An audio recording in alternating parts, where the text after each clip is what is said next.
네, 안녕하세요. 이번 수업이 하이브리드로 진행이 되기 때문에 오늘 바로 시작을 할 수가 없어서 오늘 영예차로 해서 미리 잡았습니다. 원래 다음 주부터 시작해야 되는 거를 OT를 좀 잡고 갔습니다. 먼저 나눠드린 자료 중에 진도표 한번 잠깐 봐보실래요? 진도표를 보시면은 강의가 제공이 일단 먼저 될 겁니다. 예, 강의가 제공이 될 건데 다음 주부터 바로 모의고사를 계속 보는 거예요. 그러니까 여러분들이 그 강의를 보고 오시면 돼요. 지금 이 강의는 이제 제공이 될 거고 그 강의 제공이 되면은 다음 주에 요 진도 안에서의 미니 테스트를 봅니다. 그러니까 시작을 하자마자 바로 시험부터 보고 시작을 할 거예요. 오전에 오면. 그래서 70분간 볼지 90분간 볼지는 좀 일단 문제 난이도를 봐가지고 좀 조절을 좀 하긴 할 건데 70분이 될 수도 있고 90분이 될 수도 있어요. 시험은. 그래서 오전에 오면은 오자마자 여기 진도에 를 공부를 하고 오시고 그래서 이제 우리 종합반 자체가 중간중간에 수업이 계속 있지 않아요.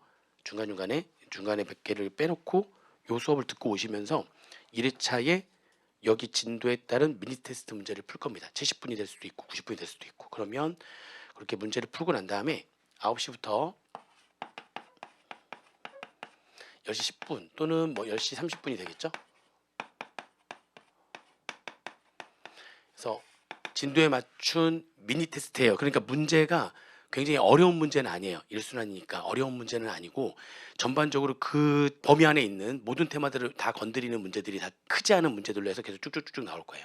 그러니까는 엄청 어려운 문제거나 아니 어려울 수도 있어요. 그러니까 큰 문제가 아니라는 거지. 작은 문제더라도 충분히 어려울 수 있긴 하죠. 그러니까 작은 문제더라도 충분히 어려울 수 있긴 한데 그렇게 막 아무튼 그 사이즈가 큰 문제는 아니다. 사이즈가 큰 문제는 아닌데 어려울 수는 있다. 그래서 여기 안에서 이제 일단 요때 미니 테스트 시험을 볼 겁니다. 미니 시험이죠. 시험을 보고 그다음에 잠깐 쉬었다가 바로 강평을 먼저 일단 할 거예요. 강평을 하게 되면 아마 오전 수업이 다 끝나지 않을까 싶습니다.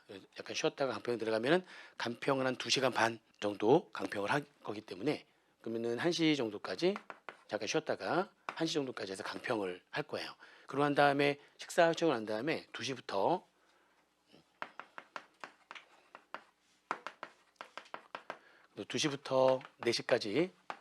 4시까지는 이제 요 진도에서 그 강의는 동차 강의와 무료 강의에서 올라갔던 뭐 합병 분할 양도 퇴직 다 이제 포함된 강의들이 쭉 이제 제공이 될 건데 근데 유해반한테 얘기를 하는 좀 조금 더 깊은 얘기들 요 진도에 안에 있는 좀 깊은 얘기들 테마별로 조금 어려운 얘기들을 할 겁니다.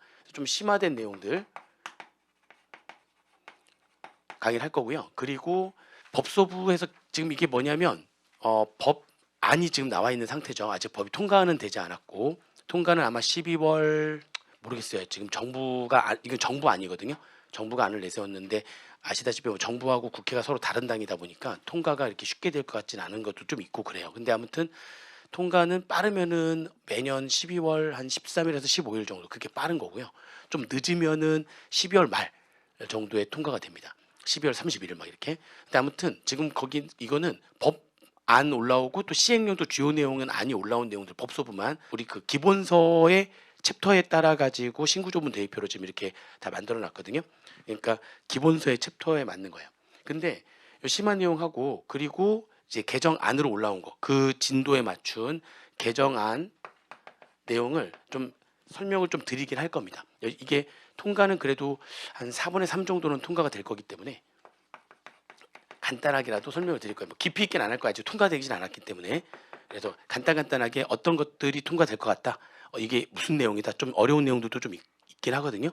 음, 딱 보자마자 처음에 보니까 바로 뭐 조각투자 상품 뭐 이런 말 나오잖아요. 그죠? 뭐야? 뭐 이런 거 이럴 수 있잖아요. 그런 것도 설명을 좀 해드릴 겁니다. 일단 나중에 개정된 내용들 가지고 전체적인 얘기를 다시 한번 하긴 할 건데 일단 중간중간에 그러니까 요 내용과 요 내용으로 2시간을 진행을 할 거예요. 그래서 수업이 이렇게 계속 진행이 될 거다. 그러니까 여러분들이 진도를 무조건 보고 오셔야 돼요. 그 진도는 뭐 무리한 진도로 잡진 않았어요. 충분히 볼 수 있을 만큼의 진도입니다. 일주일 동안. 아니 충분해요. 지금 보면 한 15강 정도에서 16강 정도? 요 정도 되는 거니까 물론 옆에다가 제 분도 적어놨거든요. 강의 그쪽 몇 분이다 이렇게 일주일 동안 봐야 되는 분이 972분 정도 충분하잖아요. 일주일이면 그죠? 그래서 그거를 좀 보고 옵니다. 1000분 넘는 것도 있구나. 근데 대신 800 몇 분도 있으니까. 그래서 거기 그거 내용들을 쭉 보고 오셔야 되고요. 오자마자 바로 시험을 보니까 이 테스트. 그리고 두 번의 진도별 모의고사를 볼 겁니다. 그러니까 1회차부터 5회차까지 다 끝나면은 합병 분할 연결을 뺀 법인세가 끝나요. 그러면은 합병 분할 쪽 연결을 뺀 법인세 모의고사를 볼 겁니다. 5회차가 끝난 다음에. 그래서 5회차 끝난 다음에 이제 모의고사를 볼 건데 그 주에 수요일이나 목요일 정도에 볼 건데요. 지금 강의실이 어떻게 되는지 제가 확인을 못 해가지고 날짜를 지금 공지를 못 했는데 고주, 12월 30일이 월요일에 있는 그 주에 아마 수목 중에 한번 볼 거다. 수목 중에 해가지고 법인세 합병 분할과 연결을 제외한 법인세 모의고사를 볼 겁니다. 그거는 좀 문제가 사이즈가 좀 있는 그런 문제, 실제 시험하고 비슷한 사이즈로 해서 문제를 볼 거고요. 그 다음에 이제 6회차부터 10회차까지 또 쭉 가겠죠. 가고 난 다음에 마지막에 10회차가 끝나면 그 2월 10일이 있는 그 주 중간에 한번 비어요. 중간에 1월 20일하고 2월 3일 한번 쭉 이렇게 한 주가 중간에 비거든요. 그게 이제 구정 있는 주여가지고 비는 거고요. 한 주가 중간에 빕니다. 그래서 8회차하고 9회차 사이에 한 주가 비니까 그거 확인해 주시고요. 그래서 10회차까지 다 끝나게 되면은 합병 분할을 포함해가지고 소득세하고 부가세를 포함한 그쪽 진도별 모의고사를 보겠습니다. 이게 10회 동안 진행이 되는데 중간에 별도로 법인세 모의고사 한 번, 소득세하고 부가세 소부 모의고사 여기 이제 합병 포함해가지고 한 번 해가지고 이제 90분씩 해가지고 실전 시험처럼 해가지고 모의고사를 이렇게 두 번을 실시를 할 거예요. 이거는 별도로 그 주에 해당되는 그 주에 본다. 그 날짜는 수요일이 될지 목요일이 될지 잘 몰라서 일단 날짜는 안 적은데 그 주에 본다. 그렇게 그 주 중에 본다. 이렇게 알고 계시면 되겠습니다. 그래서 1순환은 이런 식으로 좀 약간 하이브리드로 이렇게 진행을 하려고 하고 있습니다. 강의를 다 하고 테스트도 다 하고 이렇게 하려니까 도저히 시간표가 안 나오는 거예요. 그래서 그럼 여러분들이 좀 공부를 하고 오시면 이런 식으로 진행을 하는 수업으로 하면은 좀 시간표가 좀 나오더라고요. 그래가지고 이렇게 잡은 거니까 좀 양해를 바라고 실제로 본 강의에서 좀 더 해야 되는 심한 내용들은 어차피 또 다룰 거니까 그 진도에 따른 그 테마별로 조금씩 더 심한 내용들을 공부를 해야 되기 때문에 심한 내용들도 있어요. 그리고 지금 나눠드린 자료를 보면 지금 현재 법보다 시행령이 훨씬 더 많이 개정이 될 거예요. 법보다 시행령이 더 많이 개정이 될 건데 지금 법의 내용 중에서는 법인세 같은 경우에 앞부분에 거의 개정된 내용이 없어요. 부가가치세도 별로 없고요. 약간 소득세가 수험과 관련해 가지고 개정이 좀 많이 된다라고 하는 부분들은 약간 소득세 부분이고요. 부가가치세라든지 법인세는 이제 법과 관련해 가지고는 그렇게 큰 내용들이 별로는 없습니다. 아직은. 근데 이제 법이 통과가 되면 시행령 안이 또 나올 건데 시행령 안이 나오면은 이제 개까지 포함해 가지고는 양이 꽤 될 것 같아요. 근데 법 내용만으로는 법인세가 앞부분에 거의 없다시피 해요. 수험 목적 관련된 내용들이 거의 없다. 뭐 처음에 조각 투자 상품이라고 해서 그 좀 무슨 말인지만 좀 알면 또 되는 거기 때문에. 근데 이제 개정되는 내용이 우리가 또 이슈잖아요. 그죠? 그래서 1순환이 끝나기 전에 이제 지금 아직 통과가 안 됐기 때문에 개정된 내용을 강의를 할 수는 없고 이거는 소개하는 거예요. 소개. 막 깊이 있게 공부하지는 않을 거고 소개하는 정도의 강의를 할 겁니다. 그래도 어떤 용어들은 좀 미리 알면 도움이 되니까 나중에 2월 10일 날 이게 끝나요. 마지막이 2월 10일인데 그때 되면은 시행령이 통과가 될까 말까 한 시점이에요. 그러니까 법 통과가 12월 말에 되면 시행령 안이 나오는 게 빠르면은 뭐 1월 10일 정도, 좀 늦으면은 1월 20일 정도, 1월 10일에서 1월 20일 사이에 시행령 안이 나오고요. 그리고 실제로 통과되는 거는 빠르면 2월 10일, 늦으면은 2월 한 뭐 20일. 그래서 이때 실제로 통과가 이때 돼요. 확정이, 시행령 확정이. 우리는 수험 목적상 시행령까지는 확실하게 공부를 해야 되고 실제로 법보다는 오히려 계산 문제는 시행령이 더 많은 영향을 미치는 거기 때문에 요거를 봐야 되는데 요전에 이제 안은 나온단 말이죠. 요전에 이제 안이 나와서 뭐 1월 15일 안팎 정도 이렇게 시행령 안이 나올 건데 거의 시행령 안은 90% 이상 그대로 통과가 되거든요.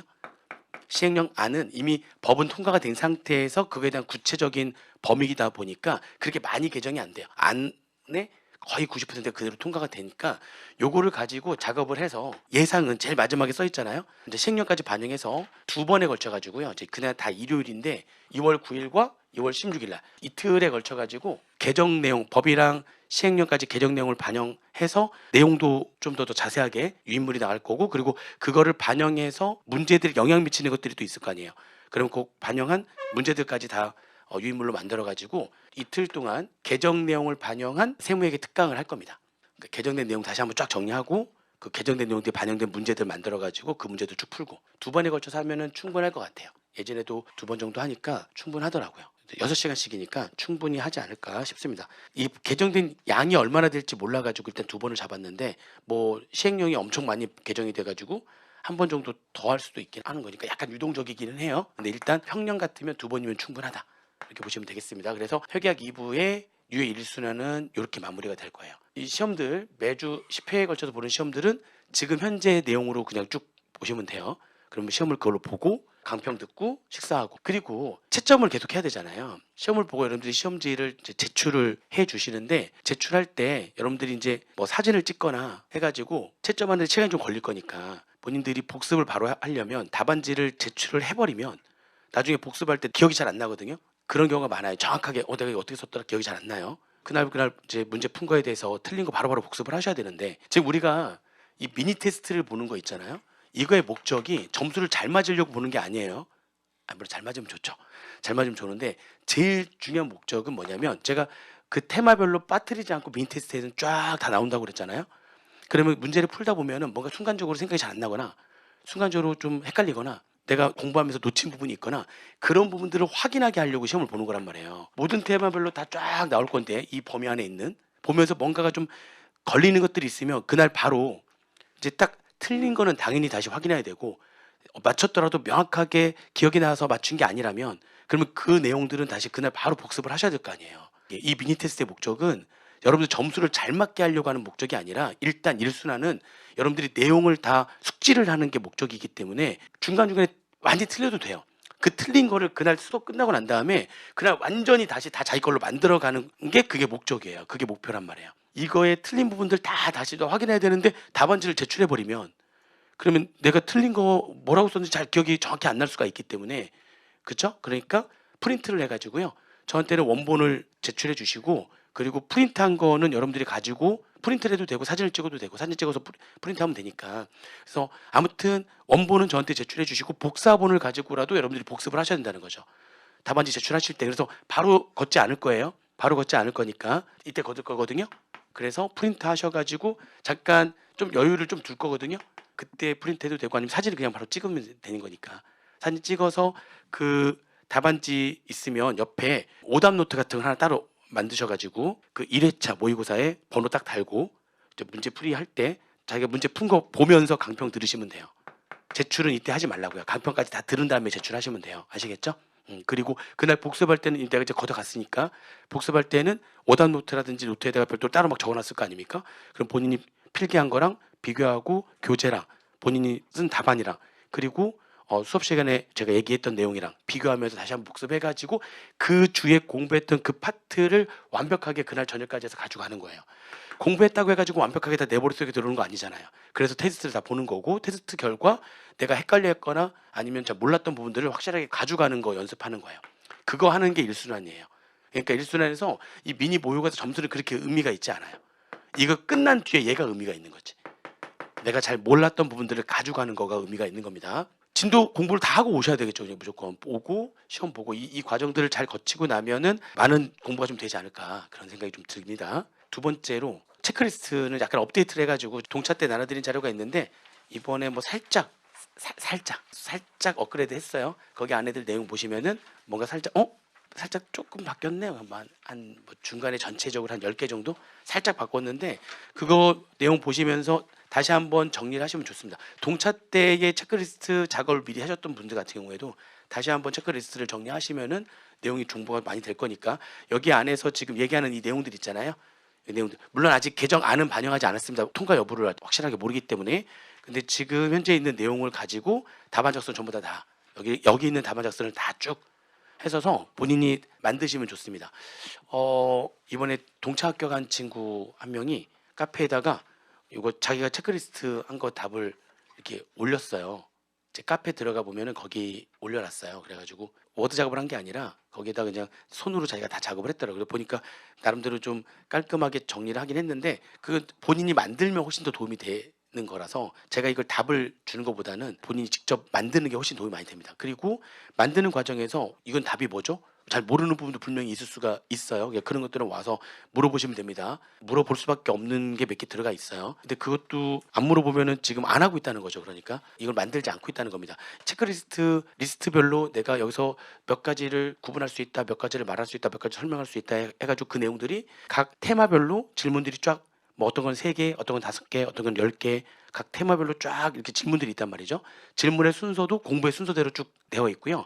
딱 질문을 보자마자 그거에 대한 답을 내가 머릿속에서 딱딱딱 떠올라 가지고 탁탁탁탁탁 정리하고 말할 수 있으면 일단 1차 성공. 1차 성공이라고 했어요. 완전 성공은 아니고요. 이게 익숙하게 돼 버리면 나중에 테마만 딱 보면 질문까지도 기억이 나야 돼요. 테마를 딱 보면 예를 들면 지금 신탁소득의 그 테마에 질문이 3개가 있잖아요.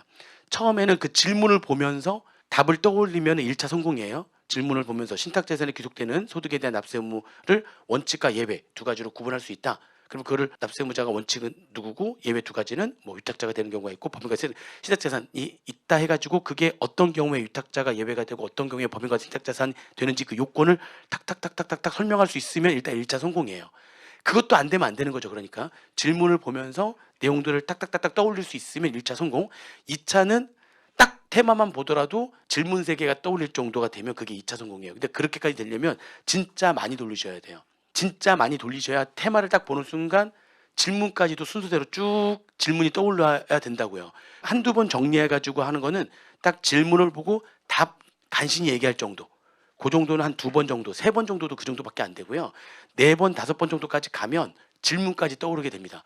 그러니까 그 테마별로 질문까지 순서대로 쫙 떠올렸다. 그러면 내가 완전히 준비가 된 거예요. 근데 이렇게 되면 세무회계 문제를 풀 때에도 문제 풀 때 완전히 기본적인 내용들은 내 머릿속에 완전히 정리가 되는 거죠. 그러니까 아주 디테일하거나 구석진 부분이거나 이런 부분까지는 잘 기억이 안 날지 모르겠지만 기본 틀은 완전히 완성이 되는 거예요. 그런 상태로 시험장에 들어가면은 세무회계 문제 풀 때뿐만이 아니라 세법 파악에서도 도움을 엄청나게 많이 받습니다. 실제로. 그래서 법소부는 사실 세법 파악에서 공부하는 거 그거 교재에 있는 거 달달달 외우는 것보다 차라리 체크리스트를 작성해 가지고 요걸로 해 가지고 흐름을 가지고 공부하시는 게 훨씬 좋습니다. 요즘에 세법 파악이 이렇게 막 판례나 이런 것들이 잘 나오지 않고 세무회계랑 연결되는 문제들이 오히려 더 많이 출제가 되고 있거든요. 세법학도 자연스럽게 실력이 많이 올라갑니다. 실제로 세법학 같은 경우에도 법소부 점수 따기 쉽지 않아요. 법소부 점수 따기가 쉽지가 않습니다. 막상 어느 정도 알고는 있는데 이렇게 정리가 안 돼 있으니까 딱 쓰려면 써지지가 않는단 말이에요. 근데 이렇게 정리가 돼 있으면은 법소부에 대한 세법학 문제들도 막 써져요. 이렇게 정리가 돼 있으니까. 그래서 세법학에서 도움 많이 받는다. 실제로 합격한 사람들의 상당수가 나는 세무회계인데 세법학에서 도움 많이 받다 이런 얘기 되게 많이 하거든요. 세법학 강의는 언제 하십니까? 뭐 이런 식으로 얘기도 많이 하고 그러는데 이제 세무회계만 강의를 하지만 사실은 이게 세법학에서 도움이 많이 된다. 열심히 준비하셔야 되는 거예요. 너무 막 자세하게 답을 달아놓을 필요는 없어요. 그래도 어느 정도 깔끔하게 답안을 정리를 하면서 나중에는 테마를 딱 보면 질문이 순서대로 쫙 기억이 날 정도로 준비를 하시면 좋겠다. 이게 지금 현재 법인세만 지금 현재 간 거고요. 소득세하고 부가가치세도 조만간에 이제 나갈 겁니다. 그래서 체크리스트를 잘 좀 활용을 하자. 이번에 얘기해야 될 내용 중에 중요한 얘기가 세무회계 시험이 이번에 굉장히 어려웠잖아요. 이번 시험 같은 경우에는 그래서 변수가 많은 시험이었어요. 실제로도 실력이 충분한데도 불구하고 이제 시험장에서 당황해가지고 떨어진 여러분도 지금 나 붙을 수 있었는데 당황해가지고 지금 떨어진 사람들 분명히 있을 거고요. 실력이 조금 부족한 것 같은데 하는데 붙는 사람들도 있었고 이번에 약간 그러니까 변수가 좀 있는 그런 시험이었어요. 그래서 앞으로 시험이 어떻게 될 거냐 뭐 예상할 수 없죠. 뭐 퐁당퐁당 이렇게 되는 것도 아니고 어쨌든 한번 어렵게 나오면 몇 년 계속 어렵게 나온 적도 있고 좀 평이하게 나왔을 때 몇 년 연속해서 평이하게 나온 적도 있고 하기 때문에 그래서 준비를 하는데 여러분들이 이제 잘 생각하셔야 될 게 뭐냐면 이번 시험 같은 경우는 확실하게 어려운 게 맞았어요. 제가 이번에 해설하면서 앞에다가 총평을 좀 달았어요. 그리고 제 뒤에 해설이 있는데 이번 시험 같은 경우에는 제가 앞에다 써놓은 게 이거예요. 시험 자체에서 완전히 처음 나온 유형의 문제들이 상당히 많이 있었어요. 그리고 처음 나오는 유형은 아닌데 구석진 부분에서 나온 부분들도 상당히 있었고요. 그래서 그 점수들만 다 뽑으면 그 점수를 뽑으면은 정확히 50점이 되더라고요. 정확히 50점. 잠깐 정리를 한번 잠깐 해볼게요. 적격 분할 경우에 압축기장 충당금 문제가 나왔어요. 첫 번째로 압축기장 충당금 설정에서 과세 예언하는 거 교재에 있긴 있는데 문제도 하나 있긴 있는데 뭐 완전히 똑같은 문제는 아니니까 적격 분할이고 압축기장 충당금 설정에서 과세 예언하는 문제가 하나 있긴 합니다. 내용도 있고 근데 이거 안 보는 파트란 말이야 다. 아무도 안 보는 파트여가지고 강의도 다 아무도 안 해요. 잘 이쪽 내용은 강의도 안 하고 교재는 있지만 그냥 이렇게 나온 이거는 나오기가 좀 그래요. 교재 문제도 있지만 풀지도 않습니다. 한번 빼려고 했는데 안 빼놨는데 그래도 풀어봤더니 아무도 안 풀었대요. 푼 적이 없대요. 요게 6점짜리 나왔어요. 이거는 사실은 공부를 누가 하고 들어간 사람은 아무도 없었을 거예요. 그러니까 이 부분은 그냥 날리는 점수가 되겠죠. 그 다음에 양도소득세에서 가업상속공제가 나왔어요. 교재 내용만 있고 이거 문제를 만들지 않았습니다. 그러니까 이 문제가 문제화돼 가지고 나왔거든요.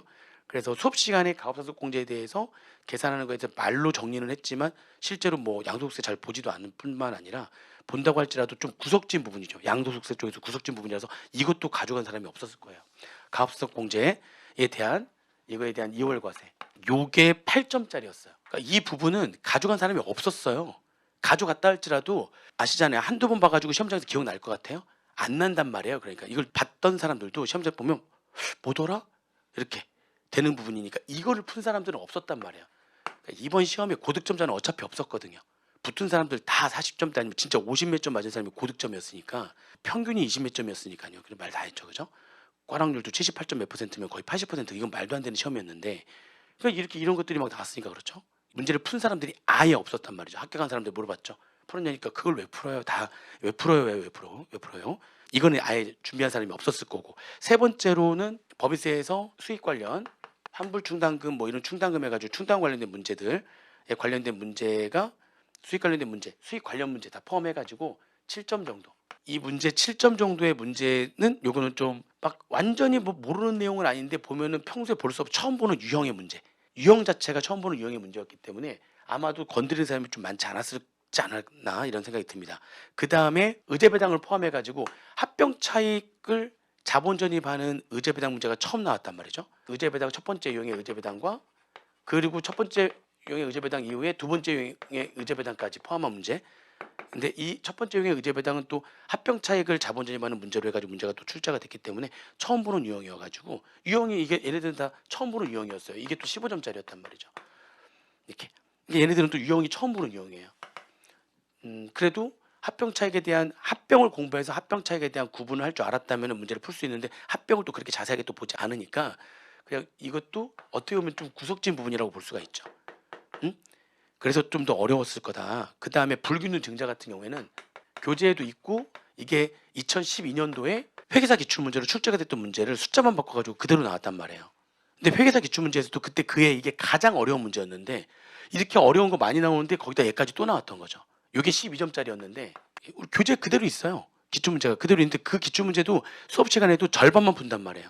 다 풀면 시간이 오래 걸린다. 이 시간에 다 풀 수 없는 거니 딱 여기 절반까지만 풀자 해가지고 푸는 그 문제인데 그 문제가 다 또 똑같이 출제가 됐어요. 시간 엄청 많이 걸리는 준비를 했다 할지라도 시간이 많이 걸리는 문제. 그게 또 12점짜리 나왔고요. 마지막으로 하나 부가가치세에서 의제매입 공제도 처음으로 보는 유형이었어요. 예정신고 때에 재계산해가지고 추징하고 질문은 확정신고 때인데 예정신고 때 추징하고 확정신고 때 그걸 어떻게 처리할 거냐. 이거는 다른 선생님들 문제풀이를 보니까 문제풀이가 또 틀렸어요. 2점짜리밖에 안 되긴 했는데 왜냐면 이게 전체가 8점짜리 4개 질문이 있었기 때문에 그 중에 하나의 질문이어서 요 질문 자체는 2점짜리인데 크진 않는데 다른 학원 선생님 몇 명 답을 보니까 다 답을 똑같이 해놨더라고요. 근데 그게 나중에 이제 우리 부가가치세 들어가서 공부할 때 의제매입 공제 공부할 때에 이번 기출문제 또 가져가 또 문제를 얘기를 할 건데 설명을 들으시면 그러네 다른 학원 답이 틀렸네 2점짜리밖에 안 되긴 하니까. 근데 지금 이렇게 이런 문제만 있는 게 아니라 지금 여기 나와 있는 것 중에 얘네들 있죠. 요 문제라든지 여기 문제라든지 문제 안에서 문제에 문제가 있는 부분들이 많았어요. 제가 지금 유튜브로 강의 올려놓은 거 보시면은 그러네 문제가 있었네. 문제에 오류도 있었어요. 논란의 여지가 있는 문제 자체 오류가 좀 있었단 말이에요. 문제 자체 자료에도 오류가 좀 있었기 때문에 문제가 그렇지 않아도 어려운데 자료에 오류도 있어가지고 어떤 오류가 있는지 제가 그 문제에서 이렇게 문제 풀면서 이건 이런 오류가 있고 이런 오류가 있다. 이렇게 문제를 내면 어떻게 하냐라고 하는 얘기들을 하거든요. 문제에 또 오류까지 있어가지고 굉장히 문제 풀기 이번에 진짜 힘들었을 거예요. 이게 50점이에요. 정확히 딱 50점입니다. 얘가 어려운 파트하고 구석진 부분까지 합하면 50점. 그러면 공부를 내가 좀 열심히 했다. 공부를 열심히 했다 하면 이 중에서 이것 빼고 나머지는 풀만 했어요. 근데 중요한 거는 이것 때문에 멘탈이 나갔는데 나머지 문제를 풀 수가 없죠. 거기에다가 나머지 문제를 풀고 난 다음에 시간이 돼서 얘네들 좀 건드렸다? 그러면 건드릴 수는 있는 문제들이 있긴 있으니까 완전히 뭐 생판 모르는 건 아니니까 좀 건드렸다고 하더라도 10점에서 20점 정도? 그러니까 사실 문제를 풀 수 있는 게 60점에서 70점밖에 안 됐어요. 근데 이것도 지금 제가 이렇게 얘기하는 것도 멘탈을 유지한 상태에서는, 멘탈이 유지가 됐다면 60에서 70점을 풀었다는 얘기죠. 멘탈이 유지가 됐다면 나머지 50점은 풀만 했으니까 풀고 이 50점에서 10점에서 20점 정도 가져가는 거. 그래서 이번에 진짜 멘탈을 유지하고 시험을 제대로 본 사람이 이 정도 문제를 풀었단 말이에요. 이 정도 문제를 풀어서 여기에서 정답률을 70% 이상 정답률을 가져간 거죠. 풀었다고 다 맞는 건 아니니까 70%에서 80% 가져간 거죠. 그러니까 붙은 사람들 가지고 얘기하는 거예요. 붙은 사람들 같은 경우에 이게 40점대 초반 40원 2, 3점부터 잘 보면 55점 55점이면 완전 이번에 고득점이 된 거죠.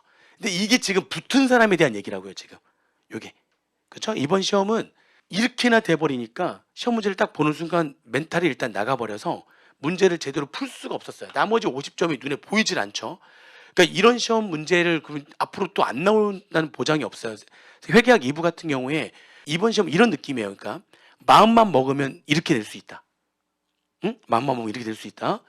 왜 그러는 거죠? 그러니까 아무튼 중요한 거는 이런 시험임에도 불구하고 우리가 붙어야 되잖아요. 지금 그러니까 그러면 평상시에 난이도로 나오는 경우와 이렇게 나오는 경우 다 대비를 해야 되는데 문제가 있어요. 그러니까 이제 어떻게 되느냐, 사람들이 이렇게나 나와버리니 이렇게 나와버리니 이제 공부를 구석진 부분이라든지 아니면은 평소에 안 봤던 부분들까지도 다 봐서 완전히 내 걸로 만들어야 됩니다 라고 얘기를 하는 강사들이 꽤 되더라고요.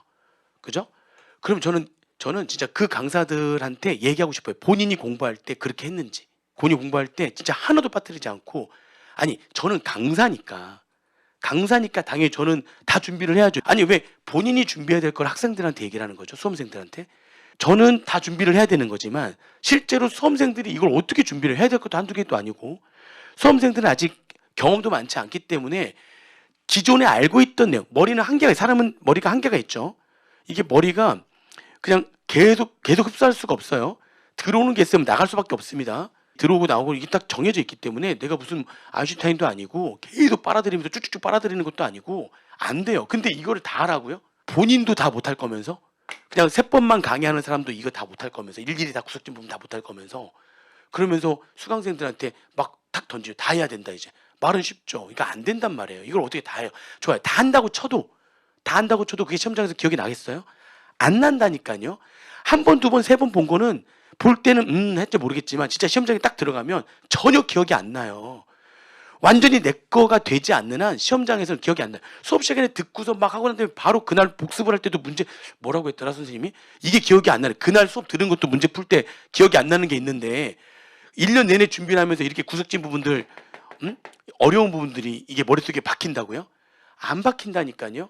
그래서 이런 걸 공부하라고 하는 거는, 이거는 장수생이 되라고 얘기하는 거랑 똑같은 거예요. 이번에 붙은 사람들을 보세요. 이거를 제대로 풀어가지고 붙은 사람이 아니라니까요. 얘기했죠. 이번에 붙은 사람들은 여기서 최대 얼마 풀었다고요? 여기서 최대 푼 게 10에서 20점이에요. 여기서 최대로 푼 게 10에서 20점이라고요. 10점. 심지어는 이거 아예 안 푼 사람도 이번에 붙은 사람 있어요. 42점. 나머지를 다 맞춘 거죠.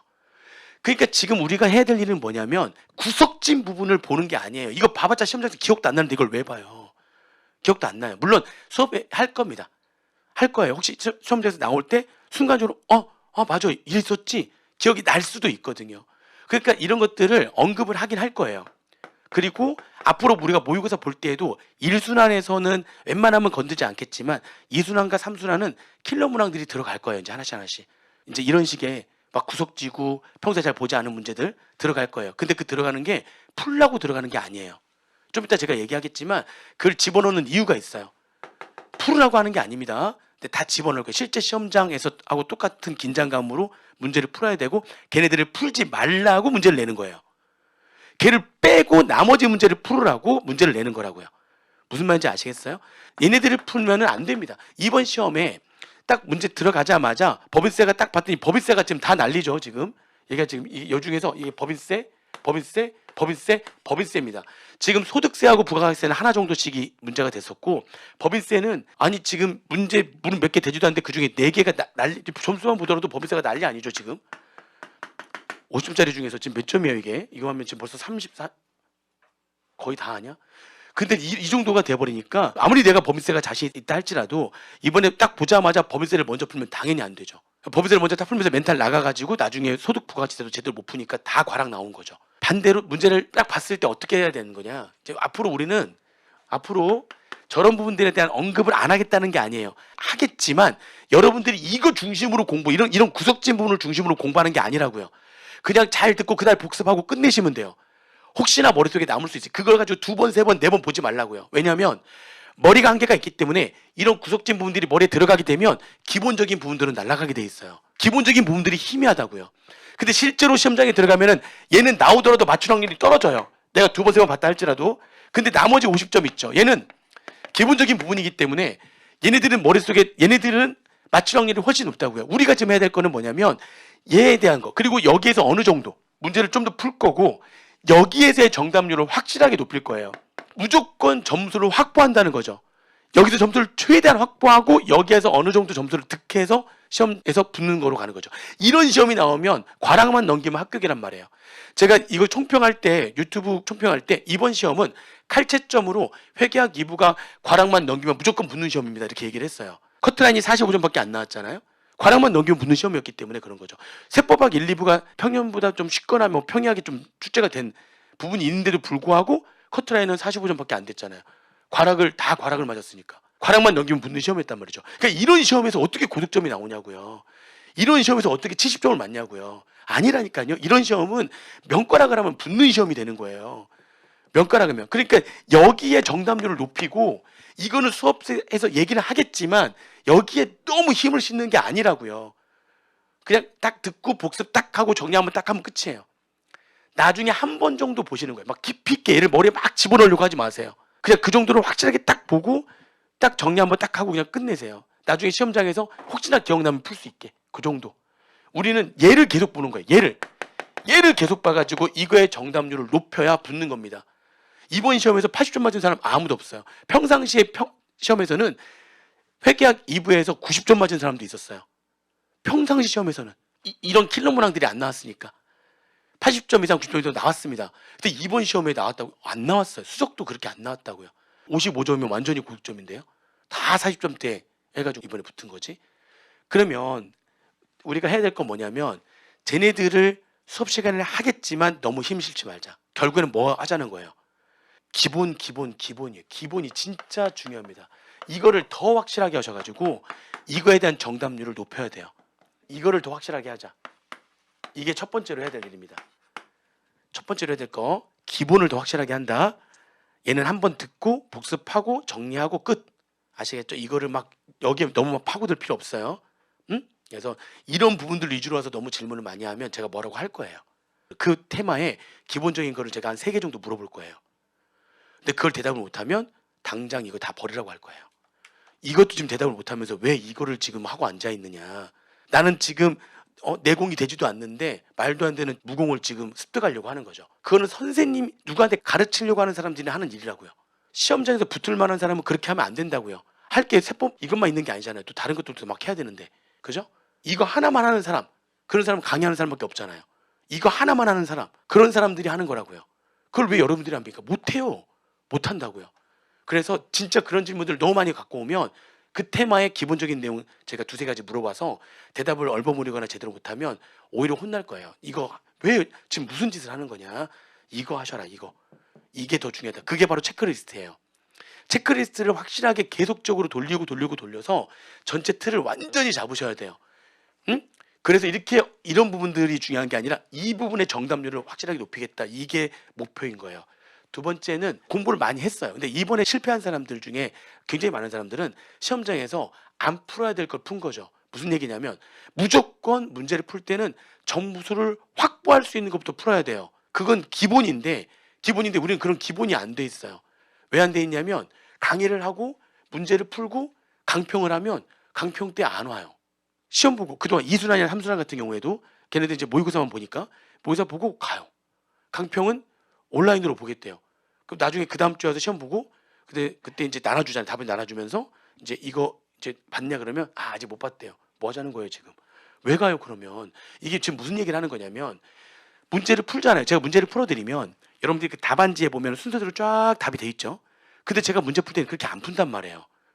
예를 들면 부가가치세에 대한 문제를 푸는데 부가가치세 문제에서 과세표준하고 매출수액 물어보는 문제가 1번부터 7번까지 지금 이렇게 7개가 나왔고 그 항목별로 과세표준과 매출수액이 얼마냐 자료 이 보려대로 쫙 해서 문제를 풀게 돼 있는데 중간에 계산이 필요한 것들 아니면 좀 생각을 해야 되는 것들은 1번 바로 풀 수 있는 거 바로 집어넣고요. 2번 생각이 필요하면 여기 비워둡니다. 안 푼다고요. 3번도 이거 생각이 필요하거나 계산이 좀 필요한 것들은 비워둔다고요. 바로바로 눈에 보이는 것부터 답안 작성을 먼저 하고 가는 거죠. 이렇게 해서 점수 빨리 이게 다 뭐예요? 이게 다 점수를 확보하는 거란 말이죠. 그냥 순서대로 문제를 풀지 않아요. 문제를 풀면은 문제 풀면서 문제 풀이할 때 이렇게 푼단 말이에요. 이제 풀고 얘 꽃표시하고 넘어가요. 꽃표 1 넘어가고 이것도 계산해야 되는 거야? 꽃표 생각 좀 해야 되는 거야. 꽃표 2 얘는 이거는 그냥 갖고 오는 거야? 바로 갖고 들어오죠. 얘 바로 갖고 들어오죠. 이것도 계산해야 되는 거야? 그럼 꽃표 3 일단 넘긴단 말이에요 다. 그리고 점수를 확보할 수 있는 것부터 빨리빨리 확보를 한단 말이에요. 문제를 풀 때는 무조건 점수를 확보를 하고 그 다음에 계산이라든지 생각이 필요한 것들은 그때 집어넣어서 이제 계산을 해야 되는 거죠. 법인세도 그렇고 소득세도 그렇고 부가가치세도 그렇고 문제를 풀 때는 문제 푸는 순서가 있고 점수를 확보할 수 있는 방법이 있는데 이런 것들을 문제를 풀 때 저랑 같이 계속 문제를 풀어봐야 이런 것들도 느는데 그냥 시험지 가져가서 혼자만 답안지 보고 혼자만 푸는 거죠. 오케이 내용 정리됐어. 아니요. 노련미가 아직 없잖아요. 어떻게 문제를 풀어야 되는지 20년 동안 강의한 제가 노련한 방법으로 알려드리는데 그걸 안 본단 말이에요. 왜 안 보는 거죠? 깝깝해 죽겠는 거예요. 2순환하고 3순환 지금 1순환은 제가 그래서 오전에 시험 보자마자 못 가게 제가 막아놨죠. 점심 먹고 난 다음에 이게 또 뭔가 할 거니까 중간에 못 가겠죠. 그러니까 오전에 시험 보고 바로 강평하고 그 다음에 밥 먹고 온 다음에 이제 이걸 하게 하면 갈까 봐 또 가지 말라고 그리고 계속 오늘 중요한 거 한다고 계속 얘기할 거예요. 중요하지 않을 수도 있는데 오늘 와 진짜 중요한 거 한다고 막 얘기해서 못 가게 할 거예요. 아무튼 그래서 이 강평을 들어야 돼요. 그게 미니 테스트는 문제가 짧게 들어가는 거니까 그렇게 큰 그게 없을 수 있어요. 제가 말 그대로 그냥 어떻게 보면은 그 내용의 숙지 이 내용이 어떤 내용이다라고 하는 걸 명확하게 아느냐 모르느냐 그런 문제 위주일 수 있어요. 근데 이제 그 법인세 전체 모의고사라든지 소부 전체 모의고사 이제 전체 실제 시험 양식으로 해가지고 전체 모의고사를 볼 때에는 그때는 가지 마시라고요. 제발 문제 풀이를 좀 보시라고요. 그러면 문제 풀이할 때 이 사람이 어떻게 문제를 푸는지 그 문제 푸는 순서를 그대로 따라가면 엄청 도움이 된다니까요. 그런 것들 노하우를 여러분들한테 문제 풀면서 알려드리는 거예요. 그걸 다. 그러니까 이번에 동차로 붙은 친구가 있어요. 제가 두 가지 케이스를 얘기해 볼게요. 이번에 동차로 붙은 친구 케이스가 둘이 있는데 첫 번째 케이스를 먼저 얘기한다면 예전에도 이런 케이스가 있어가지고 수업 시간에 한번 얘기한 적이 있었는데 동차인데 유해반 수업을 들은 거예요. 동차인데 유해반 수업을 들었어요. 이렇게 유해반 수업을 들어가지고 그냥 유해반 수업으로 따라가고 그 유해반 수업 중에 1차 보고 그 다음에 유해반 수업을 쭉 따라갔으니까 동차 준비가 좀 미리미리 좀 돼 있었잖아요. 그래가지고 동차가 된 친구가 있어요. 이번에도 있어요. 이제 과거에도 한 번씩 나왔는데 이번에도 이런 친구가 있어요. 지금 이 수업도 그렇게 하려고 하는 사람들이 있어요. 근데 이거는 전제 조건이 하나 있어요. 세법을 좀 자신 있어 하거나 아니면 세법이 좀 재밌는 과목이라고 생각하는 사람들. 이런 사람들은 아직 1차가 안 됐지만 내가 어느 정도 실력이 되고 그리고 어느 정도 좀 재미있다고 느끼는 사람은 요 루트를 따라가도 돼요. 그렇게 해가지고 된 사람도 있으니까. 근데 되잖아요. 둘 다 최근에 저랑 좀 친하게 지냈던 사람들이니까 둘 다 점수 괜찮았어요. 이번에 점수 괜찮았고 예전에 된 친구도 꽤 고득점으로 됐고 동차인데 살짝 된 게 아니라 근데 이건 아까 그런 전제 조건이 좀 깔려요. 좀 세법을 공부를 좀 미리 좀 했었고 세법을 재밌게 느끼는 사람 난 세법을 잘할 수 있다 열심히 할 수 있다 이런 사람들은 요 테크를 타도 되고 그 요 동차한 사람 요 사람은 그냥 동차반 수업을 듣고 합격을 한 사람이 한 명 있어요. 요 사람 같은 경우에는 어떻게 했냐면 중간에 수업 시간에 빠지는 걸 못 봤어요. 그리고 심지어는 문제풀이 할 때도 빠지는 걸 못 봤어요. 동차반에서 진도벌 모의고사를 몇 번 봤거든요. 진도벌 모의고사를 보고 난 다음에 문제풀이 하면 동차반 때는 아무도 안 와요. 딱 갔는데 강의실 잘못 들어왔나? 그래서 다시 나갈 뻔했어. 보니까 그 강의실 맞는 거야. 다 어디 갔죠? 다 갔대요. 처음에는 좀 되더니 점점 빠지더니 마지막 진도벌 모의고사 볼 때에는 진짜 몇 명 안 남더라고요. 다 동영상 제공되니까 마음이 급하다고 그래서 다 집에 가서 본다고 어떤 사람은 시험지만 그냥 가지고 가고 보지도 않고 시험을 그냥 보기만 하고 간 사람도 있고 근데 그 친구는 남아서 끝까지 강평 다 들었다. 몇 명 안 되는 끝까지. 근데 그 친구가 말하는 게 뭐냐면 문제를 푸는데 이번 시험에 이렇게 문제가 딱 나오니까 점수를 확보해야 된다. 무조건 쉬운 것부터 이런 시험이 나올 수도 있으니까 이렇게 해서 무조건 풀 수 있는 거를 막 찾아내서 풀어야 된다. 그 생각만 하고 문제를 푼 거예요. 그래서 46점 맞았나 뭐 아무튼 뭐 고득점은 아니었지만 그래도 40대 중반 정도 맞아가지고 회계학 2부만 나머지 돼가지고 평균이 40점이 아니라 회계학 2부가 46점이 나와가지고 나머지 이제 해가지고 붙은 거죠. 사실 과락 넘겼으니까 봐야 돼요. 그러니까 문제 풀이하는 것도 동영상으로 보겠다고 해가지고 그냥 시험지 가지고 가면 안 보잖아요. 아직도 본인이 본인을 몰라요? 그걸 보겠다고요? 거짓말하지 마세요. 경험자 제 앞에서는 거짓말이잖아요. 저는 다 알고 있기 때문에 제가 그렇게 했기 때문에 이 차를 4번이나 아무튼 그런 이제 꼭 그렇게까지 얘기를 해야 돼요. 저도 그렇게 막 엄청 열심히 막 이렇게 시행착오를 엄청 많이 겪고 또 성격 자체도 막 보시면 알겠지만 이게 막 이렇게 하는 사람이 아니었다고요. 그러다 보니까 이 차도 많이 봤죠. 그러니까 어떻게 하면 위에서 떨어지는 걸 아는 사람이에요. 그래서 얘기를 하는 거라고요. 동차로 붙어버리거나 그냥 위에서 붙으면 그러면 자기는 이렇게 해야 된다고만 얘기하지 이렇게 하면 안 된다는 얘기를 못해요. 왜냐면 저는 찐으로 이렇게 하면 안 된다고 얘기할 수 있어요. 자랑이 아닌데 자랑이 돼버렸네. 근데 아무튼 그러면 안 돼요. 여러분들 도움이 되기 위해서 저는 제가 솔직히 강의하는데 이 차 4번 봤습니다라는 얘기를 하고 싶겠어요? 근데 여러분들한테 그렇게 하면 안 된다는 얘기를 하고 싶어가지고 그래 쭉 얘기를 하는 거죠. 이 차를 4번 보고 싶지 않죠. 그렇죠? 그러면 제발 그런 시행착오 겪지 마세요. 제가 겪었던 시행착오, 그리고 그러면 안 된다. 어떻게 해야 된다? 그리고 제발 제가 그동안 강의하면서 쌓아놨던 노하우를 제발 다 가져가셔라. 그러려면은 문제풀이하는 것까지 다 보셔야 된다. 왜 선택하냐? 본인이 나중에 하겠다? 그런 말 하지 말고요.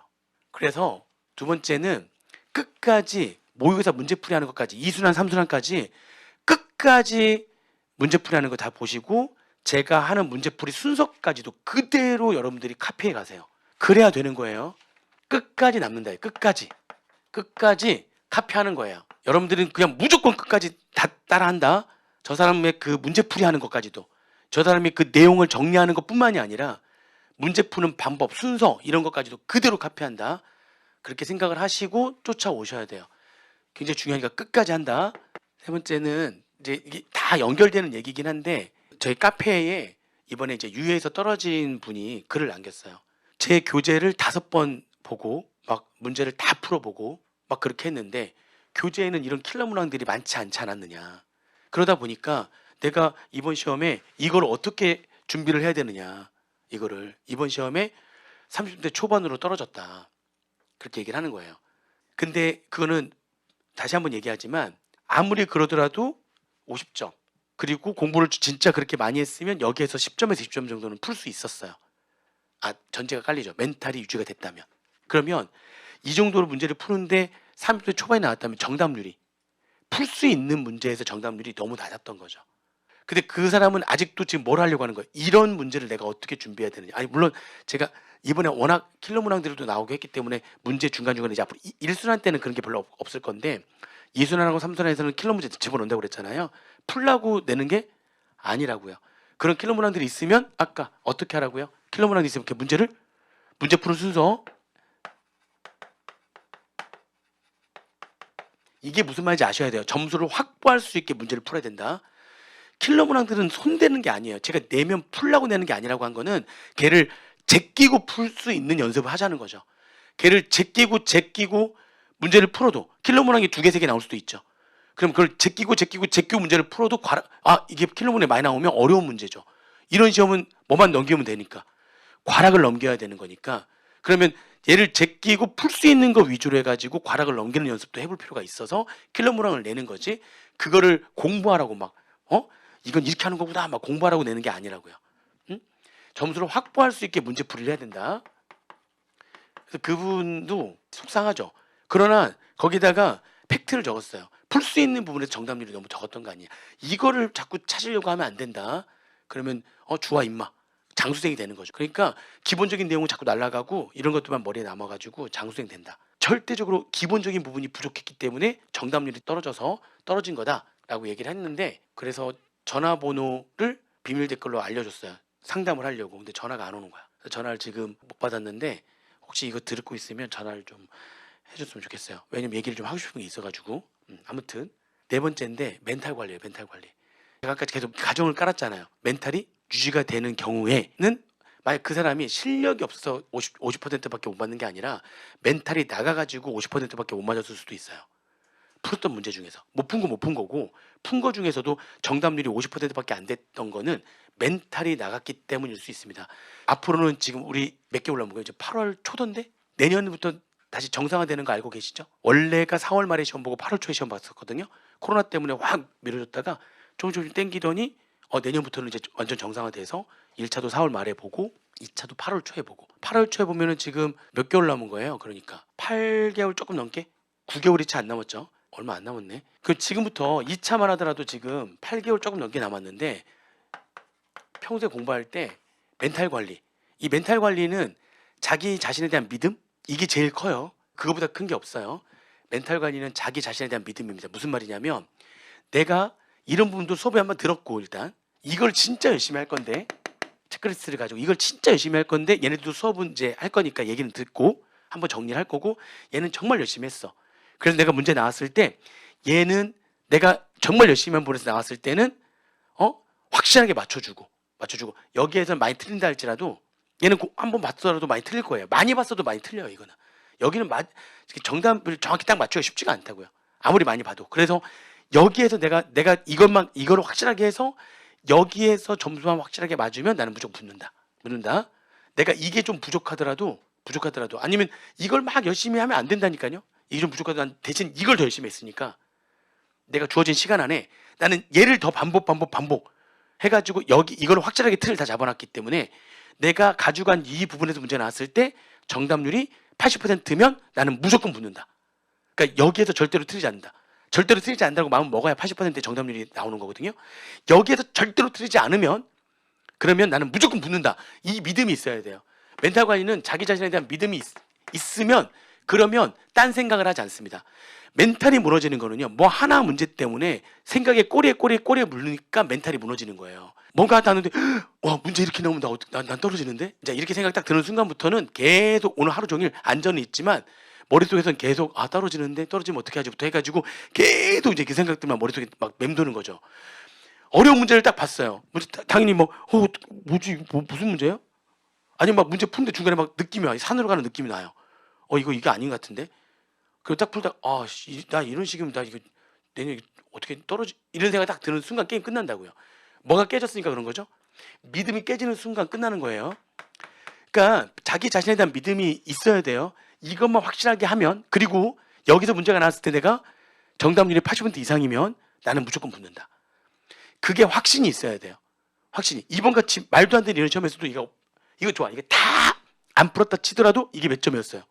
50. 여기서 80% 맞으면 몇 점인 거예요? 40. 이런 난리가 나는 통에서도 여기에서 내가 80% 맞췄으면 붙는 거였단 말이에요.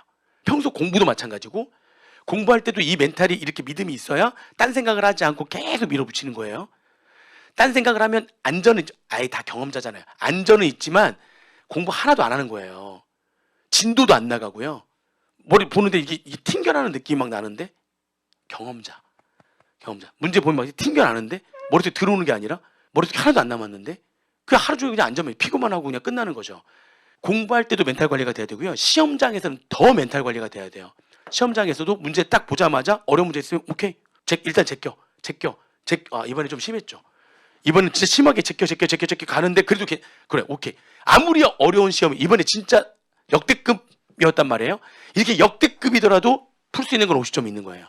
역대급이더라도 풀 수 있는 게 50점 있는 거예요. 역대급이 아니면, 이런 문제들은 많아봤자 20점이에요. 근데 이게 너무 심했죠. 평상시 시험은 어려운 것도 나옵니다. 근데 그게 한 15점, 20점 요 정도 나와요. 그러니까 그런 경우에는 내가 풀 수 있는 게 좀 더 많다 보니까 멘탈이 그렇게까지 나가진 않는데, 이번 시험은 멘탈 나갈 수 있죠. 근데 아니라니까요. 다시 한번 얘기하지만 이번 같은 과락률 80%는 정말 드문 경우거든요. 이런 드문 경우는 역대급이라는 거잖아요. 난이도가. 이런 역대급의 난이도에서도 얘는 풀 수 있는 게 50점이 있다는 거예요. 내년에도 이렇게 역대급으로 나올지 안 나올지 모르겠지만 역대급이대로 얘는 있다는 거죠.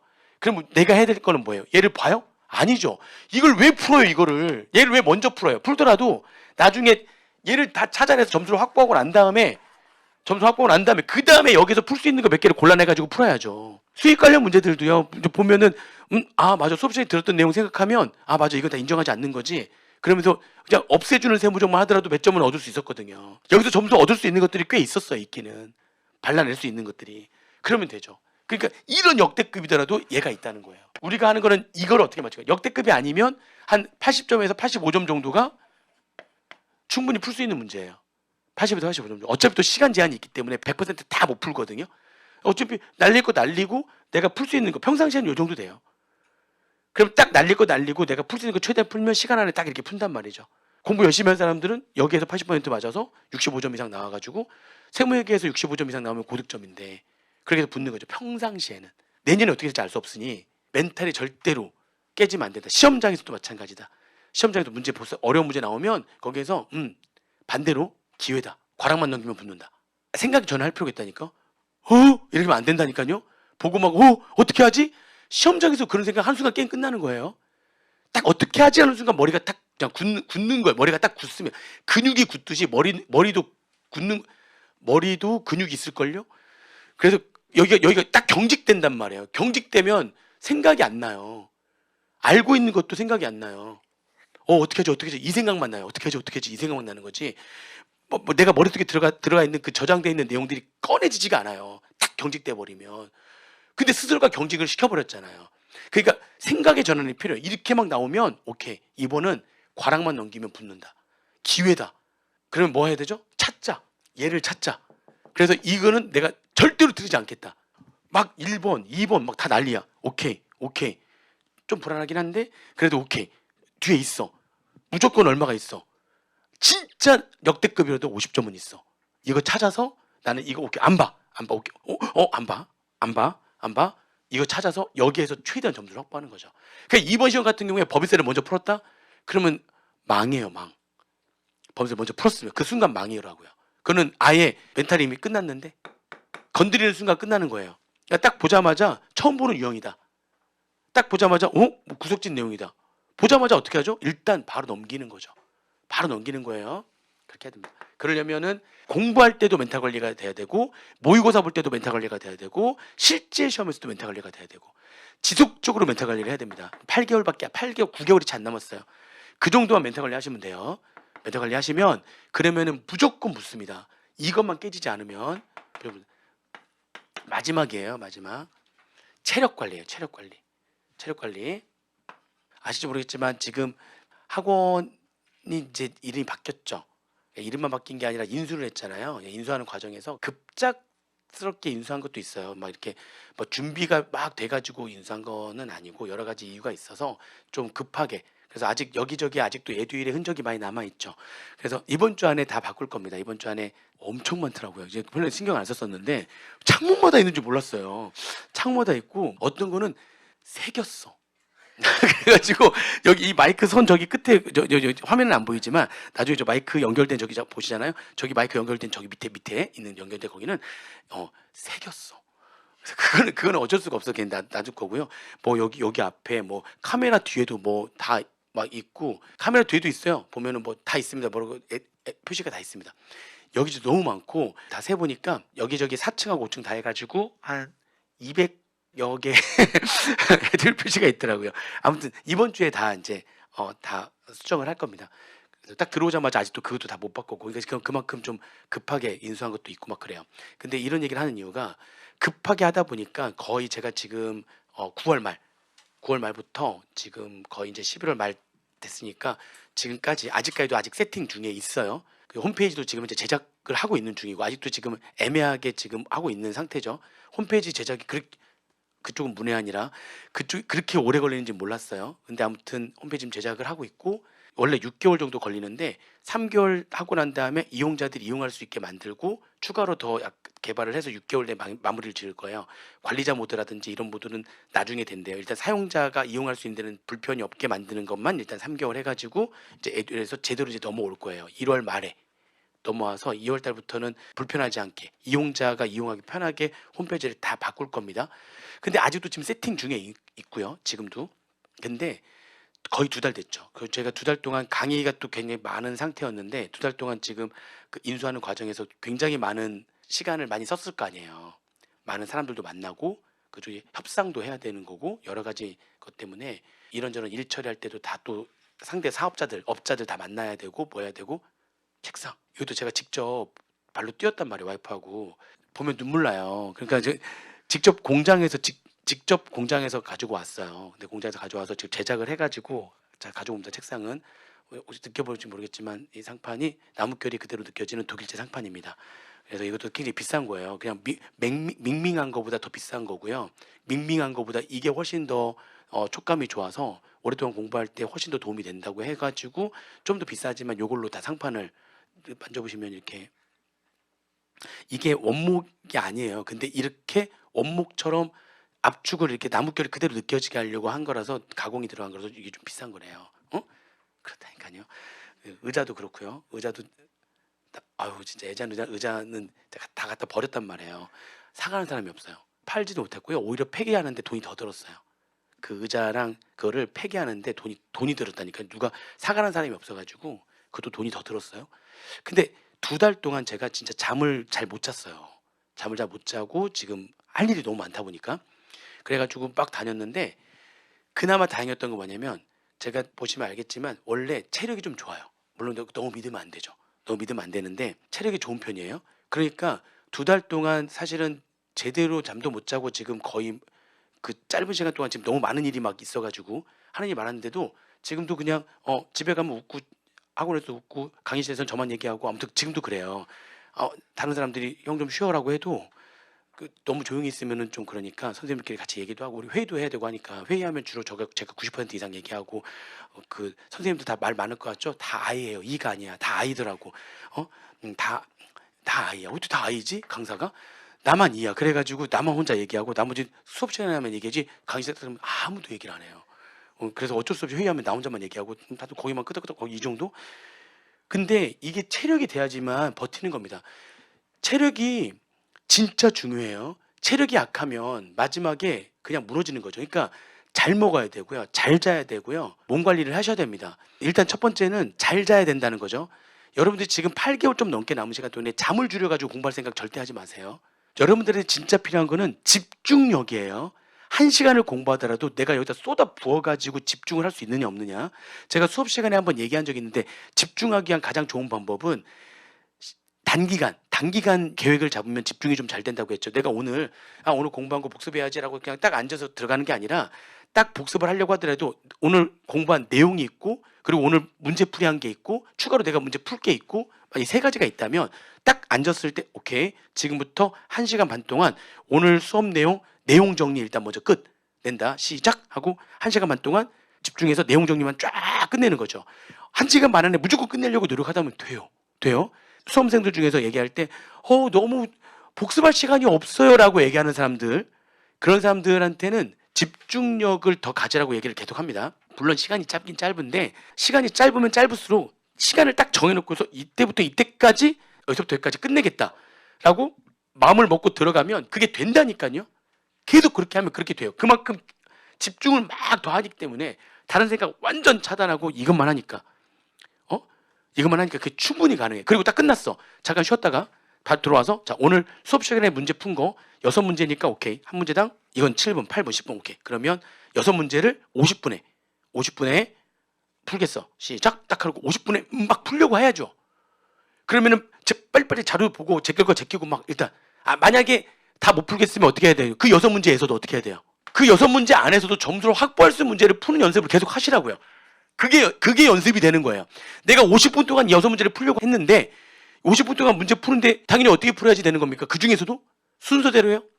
오늘 문제 푸는 게 지금 11번부터 16번까지 푸는데 그냥 순서대로 푸는 거 이렇게 풀지 말라고요. 그러니까 그 6문제를 푸는 것도 딱 보면서 오케이 11번 오케이 일단 제끼고 11번 좀 시간 걸리겠는데 제끼고 오케이 12번 충분히 풀 수 있어. 먼저 풀고 13번 풀 수 있어. 14 제끼고 일단 이거를 평상시에도 계속 그런 연습을 하라고요. 그러니까 그러려면은 문제 풀 때 시간을 본인이 정하시고 하셔야 돼요. 그게 안 되고 그냥 자 풀어볼까 계속 이렇게 하니까 이게 연습이 안 되잖아요. 지금 평상시에 계속 그런 연습을 하셔야 된다고요. 그리고 난 다음에 끝냈어. 그러면 50분 동안 내가 결국에는 4문제 풀고 2문제는 간신히 건드렸어. 그냥 몇 개만 그렇게 해서 일단 그런 연습을 끝내고 시간이 좀 부족했구나. 그러면 한 20분 동안 못 푼 거 다시 한번 풀자. 그리고 이제 다시 들어가는 거죠. 문제 풀고. 그런 연습이 계속 필요해. 평소에 연습할 때. 그리고 제가 안 풀어드린 문제들도 여러분들이 몇 개 풀어봐야 되겠다. 이제 유의생이니까 문제 수업 시간에 푼 거 말고도 나머지도 풀어봐야겠다. 그게 5개네? 똑같아요. 시간을 딱 정해놓고서 언제부터 언제까지 푼다. 시작하면 순서대로 푸는 게 아니라고요. 아시겠어요? 거기 안에서도 똑같이 계속 하루에도 몇 번씩 연습을 하는 거죠. 내용 정리는 최대한 언제까지 끝내겠다고 집중해서 계속 하다 보면 조금 오버가 될지 모르겠지만 그 시간에 어떻게든지 끝을 내게 됩니다. 그리고 문제풀이는 못 풀 수 있죠. 근데 어떻게? 요렇게. 평상시에 그냥 본인이 문제 풀 때에도 계속 그렇게 연습을 하는 거예요. 그래야 모의고사 풀 때도 자연스럽게 하게 돼요. 자연스럽게. 그런 연습들을 계속 하는 거죠. 그러려면 잠을 충분히 주무셔야 돼요. 수면 시간. 그러니까 막 시간만 길게 끈다고 되는 게 아니에요. 집중해서 팍팍 해가지고 잠을 충분히 주무셔야 돼요. 4시간, 5시간 자가지고는 안 돼요. 그렇게 해가지고는 우리는 이 머리가 맑은 상태에서 봐야 집중이 중요하다고 했는데 집중이 안 된다니까요. 잠을 안 잤는데 어떻게 집중이 됩니까?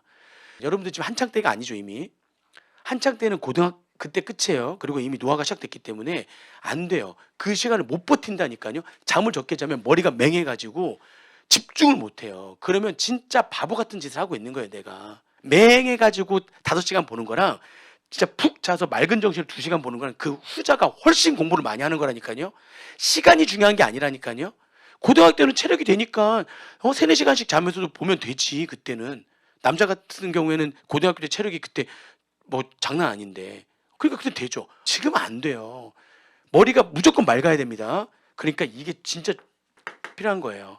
평상시에 체력이 되는 사람들, 사람마다 좀 달라요. 5시간만 자도 충분한 사람이 있고요. 6시간 자면 또 충분한 사람이 있고요. 그러니까 저는 좀 체력이 되기 때문에 저는 5시간씩만 자더라도 저는 좀 충분해요. 그거보다 적게 자면 좀 힘들어요. 근데 5시간씩 잤을 때는 그냥 집중력을 유지하면서 갈 수 있어요. 근데 그건 사람마다 달라요. 체력이 되는 사람이 그게 가능한 거예요. 체력이 안 되는 사람들은 6시간, 7시간, 8시간까지 자야 돼요. 9시간 아니에요. 9시간 아니에요. 8시간까지예요.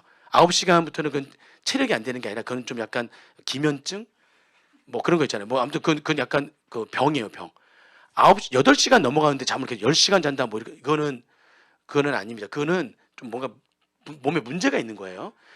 8시간까지. 8시간까지 본인에 맞춰서 내가 5시간 자보니까 좀 그 다음 날 좀 집중이 안 돼. 그럼 6시간 자야 돼요.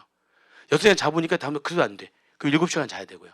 그래서 7시간 괜찮습니다. 사람에 따라서 5시간 잘 수도 있지만 이거는 안 되는데 억지로 5시간 자면 안 돼요. 집중을 못 하는데 5시간 자면서 끝까지 버티면 그러면 몸도 망가지고요. 마지막에 쓰러집니다. 절대 안 돼요. 잠을 충분히 주무시고 최대한 집중을 내가 더 해야 되겠다. 그리고 식사는 절대 뭐 살찐다 뭐 이거 생각하지 마시고 식사는 거르시면 안 돼요. 조금씩이라도 식사는 무조건 거르시면 안 돼요. 아침, 점심, 저녁 무조건 아침이라도 편의점에서 뭐라도 잠깐 먹더라도 아침, 점심, 저녁 거르시면 안 됩니다. 식사는 거르시면 안 돼요. 야식은 걸러도 돼요. 야식은 몸에만 안 좋은 게 아니라 야식은 술 곁들이잖아요. 안 돼요. 8개월 동안만 술 끊어도 돼. 진짜 먹고 싶으면 토요일 날 밤에 한두 잔 하는 거 요건 오케이.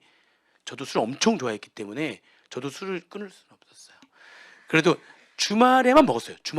토요일만 먹었어요. 토요일만 먹고 한 2달인가? 6주인가? 남았을 때 그때는 아예 6주부터인가는 아예 안 먹었고요. 그러니까 저 술 엄청 좋아하거든요. 지금은 아닌데 지금은 그냥 있으면 먹고 뭐 없으면 먹고 뭐 그런데 아무튼 근데 식사는 야식은 좀 피하고요. 대신 아침, 점심, 저녁은 꼭 챙겨 드시고 술 난 진짜 좋아한다. 그걸 막 억지로 끊으면 막 손이 막 떨리기도 하고 막 이러니까 일주일에 한 번 정도 주말에 그래도 과음 절대 하지 말고 아무리 내가 술을 많이 먹는 사람이라 할지라도 소주 한 병을 넘어가면 안 되고 맥주 션시 넘어가면 안 돼. 진짜 많이 먹는 사람이라 할지라도 그래서 주말에 한 번 정도 살짝 그것도 한 6주 남겨놓고는 끊어야 되고 마지막에는 정신이 또 맑아야 되기 때문에 그리고 운동은 계속 얘기하지만 운동 막 별도 시간 돼서 운동하면 더 좋고요. 아침 요가도 괜찮고요. 요가도 괜찮고 아니면은 계단 오르기 내리기도 하시라고 했잖아요. 하셔야 됩니다. 하셔야 돼요. 그래야지 더 집중력도 생기고 그렇습니다. 밥 먹고 난 다음에라도 잠깐 청계천 진짜 좋아요. 그러니까 밥 먹고 주위 좀만 가면 청계천에서 저기까지 한번 이렇게 걸어오는 시간 딱 재면 어디까지 왔다 갔다 하는데 한 30분이다. 그럼 밥 간단히 먹고 30분간 싹싹 하면 소화도 되고 괜찮습니다. 고정 자꾸 조금씩 걷는 것도 있죠. 괜찮습니다. 막 엄청난 운동을 하는 게 아니에요. 그 정도라도 조금씩 움직여줘야 그래야지 몸이 원활하게 돌아갑니다. 너무 움직이지 않고 막 앉아서 공부 안 한다고 되는 거 아니에요.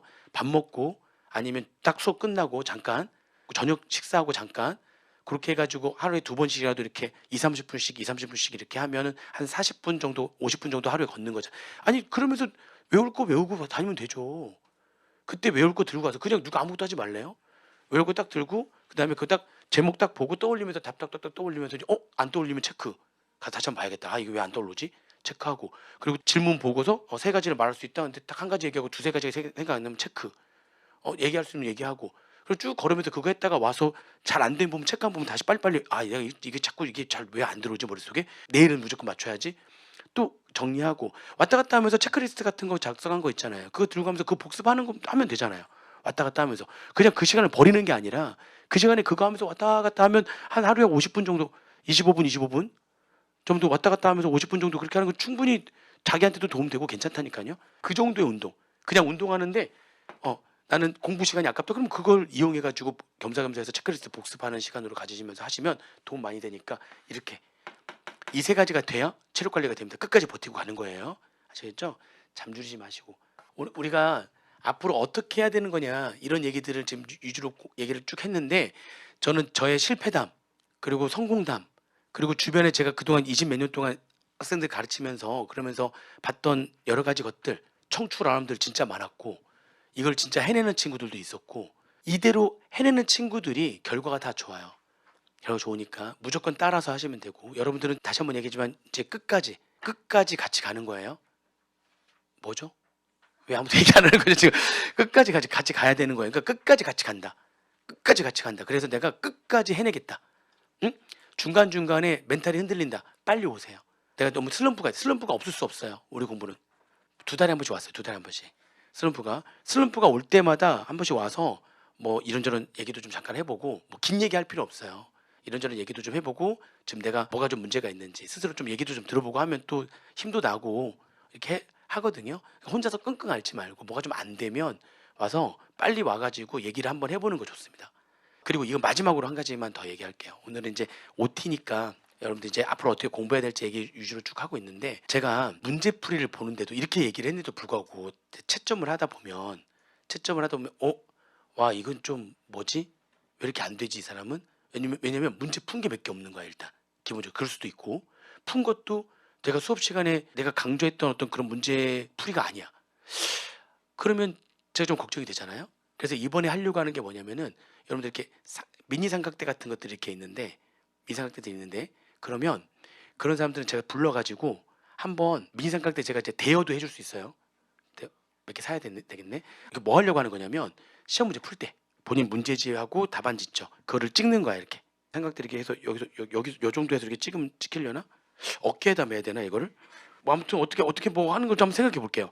이게 제일 좋은 거는 여기서 이걸 볼 수 있게 어떻게 좀 뭔가를 장착 옆에다 이렇게 세워놓고 책상이 좀 넓으니까 옆에다 이렇게 세워놓고 이렇게 위에서 이렇게 볼 수 있게 삼각대로 해가지고 볼 수 있게 해서 문제 푸는 걸 직접 보려고요. 그러면 문제 풀 때 탁 시작번 누르고 90분 동안 문제 풀 때 문제 푸는 90분은 그대로 혹시 배터리 나갈 수 있으니까 보조 배터리 연결해놓고 딱 해가지고 그걸 하면 문제풀이 하는 거를 동영상을 저한테 제출하게 할 거예요. 몇 명은 그렇게 이번에는 하려고 하거든요. 그래서 문제를 푸는데 지금 어떻게 문제를 풀고 있는지 그러면 자료를 보면서 지금 어떻게 자료를 보고 있고 그 문제를 풀 때 어떻게 문제를 풀고 있고를 동영상을 한번 좀 볼 필요가 있을 것 같아요. 그렇게 안 했었는데 그게 그냥 답안지만 봐가지고는 궁금해 죽겠는 거예요. 도대체 어떻게 문제를 풀지? 그래서 뒤에서 이렇게 90분 동안 제가 서 있을 수는 없잖아요. 그러면 문제 못 풀잖아요. 그러니까 그러고 보고 싶은 거예요. 지금 어떻게 문제를 풀고 있는지를. 그래서 몇 명은 불러다 놓고 그렇게 할 거고요. 반대로 저 한번 봐줬으면 좋겠다. 저 문제 푸는 거를 좀 봐줘라. 점수는 잘 나오는 것 같은데 그래도 저는 한번 좀 봐달라 하면은 그 개인적으로 봐달라고 하는 사람들은 봐줄 거고요. 그게 아니라 개인적으로 봐달라는 게 아니라 제가 지정해가지고 그렇게 할 수 있어요. 근데 이번에 한번 해보려고요. 요즘 뭐 매체 다 이용할 수 있으니까 아니 너무 궁금한 거예요. 도대체 어떻게 문제를 풀길래 답안이 이렇게 나왔는지 제가 너무 궁금해서 이 답안이면 다음 주 시험 볼 때 불러다 놓고 제가 이제 삼각대 한번 그 크게 맞는 삼각대 한번 제가 구해 볼게요. 그래서 제가 뭐 대여를 하든 해가지고 직접 찍게 한두 명 너무나 많을 수 없고요. 그걸 제가 90분 다 봐야 되잖아요. 그러니까 너무 많이 안 되고 한 5명씩 이렇게 보긴 볼 건데 근데 지금 아무튼 그것도 한번 볼 필요가 있을 것 같아가지고 한 번 정도 한두 번 정도만 보면 될 것 같거든요. 계속 뭐 10번 내내 볼 수는 없잖아요. 그런데도 안 고쳐지면은 그 너무한 거죠. 그죠? 10번 내내 하는데도 계속 안 고쳐지면 그건 진짜 아니죠. 그는 한두 번 정도 보면서 어떻게 해야 된다. 동영상 같이 보면서 얘기할 거예요. 오면 스톱 뭐 한 거냐 지금 뭐 하는 거냐 뭐 이러면 스톱 동영상 보면서 할 필요가 있을 것 같아요. 스톱 지금 여기서 뭐 하는 거냐 이렇게 동영상 보다가 멈추고 이러니까 지금 자료를 못 보는 거지. 왜 쓸데없는데 밑줄 긋고 있냐. 어? 진짜 중요한 자료를 넘어가고 쓸데없는데 밑줄을 긋고 있냐. 지금 뭐가 중요한지 모르는 거냐 아니냐. 그러면서 다시 한번 체크리스트 같은 것들 체크를 해볼 거고. 지금 뭐에 대해서 얘기해봐라. 아니 그럼 그걸 봐야지. 그 자료를 봐야지. 뭐 하는 거냐. 뭔가 보면서 얘기를 같이 할 필요가 있을 것 같아요. 답안 작성하는 것도 그렇고 문제 푸는 것도 좀 보려고요. 그래서 이번에는 동영상으로 한번 해볼 거니까 일단 첫 번째 모의고사를 봐야 그 다음부터 뭔가 있겠죠.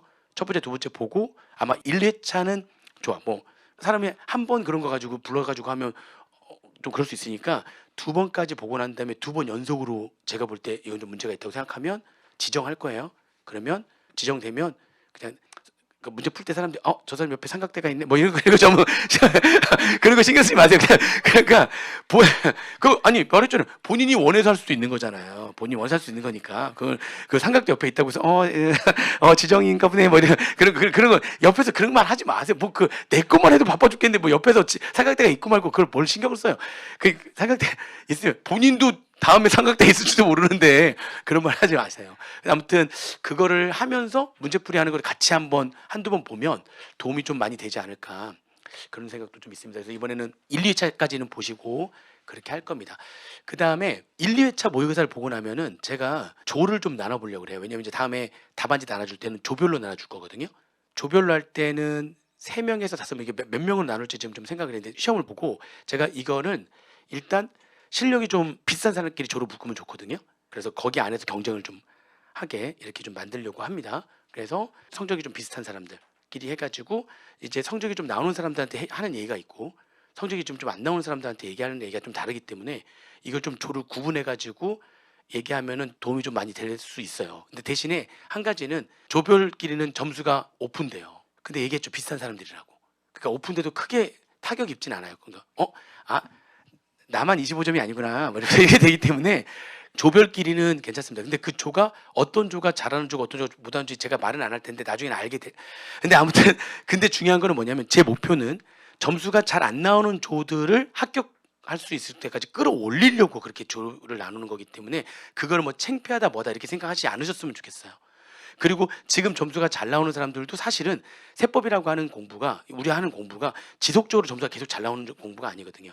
이 사람들은 계속 유지를 시켜야 되는 거고 지금 안 나오는 사람들은 그 원인을 빨리 파악을 해가지고 어떻게든 끌어올려야 되는 거기 때문에 조를 나누는 거거든요.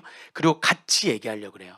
같이 얘기하고 같이 동반 상승하게 만들려고 하는 거니까 조를 좀 나누려고 하는데 그거는 성적을 좀 보고서 해야 되는 거라서 어차피 앞으로 2순환, 3순환까지 계속 있으니까 1순환에서 1, 2회차 또는 1, 2, 3회차까지 정도 왜냐면 지금 우리 자료가 지금 2회차까지 하게 되면은 아직 3장까지 정도여서 사실 이제 실력이 4장에 송금 여러 가지 경무 추진비라든지 기부금 지금 이런 내용까지 들어가고 감가상각 약간 들어가거든요.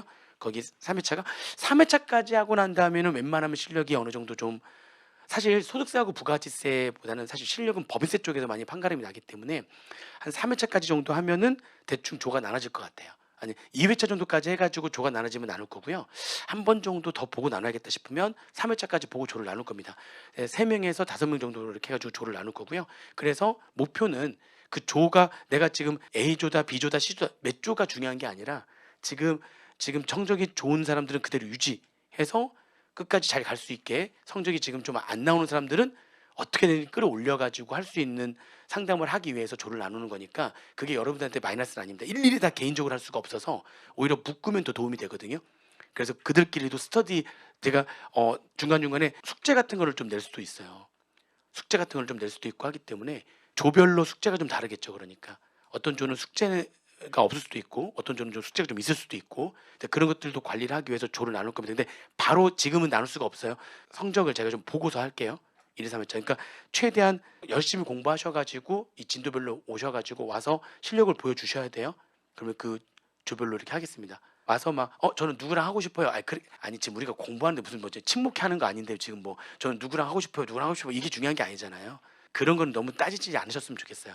오히려 실력 비슷한 사람끼리 뭉쳐가지고 그래서 우리가 숙제도 추가로 좀 더 하면서 그래서 좀 더 이렇게 끌어올려지는 걸 같이 얘기 들으면서 올라오는 거는 괜찮은 것 같거든요. 예전에도 한번 그런 식으로 예전에 딱 한 번 한 적이 있는데 제가 좀 힘들어서 그다음부터 안 했던 건데 예전에 그때 했을 때 합격률이 되게 높았긴 했어요. 근데 이게 막 이렇게 할까 말까 막 계속 좀 힘드니까 안 했는데 이제 지금 돈이 많이 들어갔잖아요. 그래서 이제 이거를 이제 안 할 수가 없더라고요. 이게 이제 어떻게 보면은 지금 여러분들은 지금 그동안 했던 모든 좋은 것들은 다 갖다가 지금 하려고 하는 지금 상황이어서 지금 상황이 우리가 그럴 수밖에 없잖아요. 지금 그렇죠? 지금 들어간 돈이 한두 푼이 아니에요. 그 나중에 제가 개인적으로 이렇게 조별로 이렇게 만나서 했을 때는 궁금한 거 얼마 드셨냐고 하면 제가 얘기해 줄 수 있는데 그러면 지금 아무튼 지금 빚더미 그냥 앉았어요. 그래서 보통 돈이 많이 들어간 게 아니라 사실 이번에 책상 바꾸는 것도 이것도 다 돈이거든요. 이게 또 이거 지금 다 맞췄어요. 그래서 충분하게 할 수 있게 넓이를 맞춰고 이렇게 했는데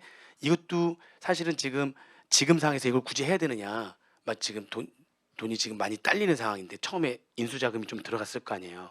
그래서 지금 돈이 딸리는 상황인데 지금 이렇게 해야 되느냐라고 했는데 제가 나머지 주주들을 눌렀어요. 나머지 주주들을 다 눌러서 아니 어차피 그럼 할 거야 안 할 거야. 나중에 할 거야 안 할 거야. 나중에라도 뭐 하는 게 좋죠. 그렇지? 그러면 어차피 나중에 할 거 그냥 하자.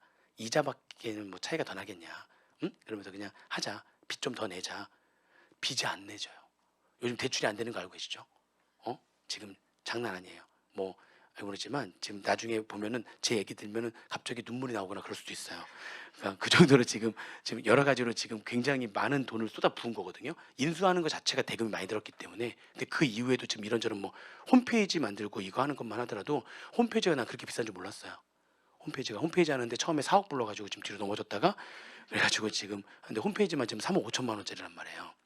근데 그게 원래 매출액의 일정 퍼센테이지를 이렇게 간다고 처음엔 그렇게 알고 있었는데 그게 아니라 독립형 서버로 하려면 그냥 아예 제작을 해야 된다. 근데 이게 우리 이쪽이 그렇게 단순하게 나올 수 있는 그게 아니어가지고 그 정도 든다고 해서 그러면 또 그것도 들고 뭐 인수자금 이외에도 추가로 좀 들어가는 돈들이 지금 상당히 많아서 그래서 지금 선생님들이 다들 지금 어떻게 보면은 이를 악물고 있어요 지금. 그러니까 뭐 좋은 점도 있습니다. 평상시에 선생님들한테 이것 좀 하라고 하면은 알았어 형 했니? 미안해 형 이랬다면 지금은 이것 좀 해 그러면 이것 좀 하면 형 했어 어제. 그래? 어제 약간 지금 이렇게 돼가지고 여러 가지 장점도 있습니다. 그래서 좀 굉장히 다들 적극적이고 지금 적극적이 돼가지고 너무 행복해요. 그런 거는 좀 빚이 많아서 그렇지 엄청 행복해요.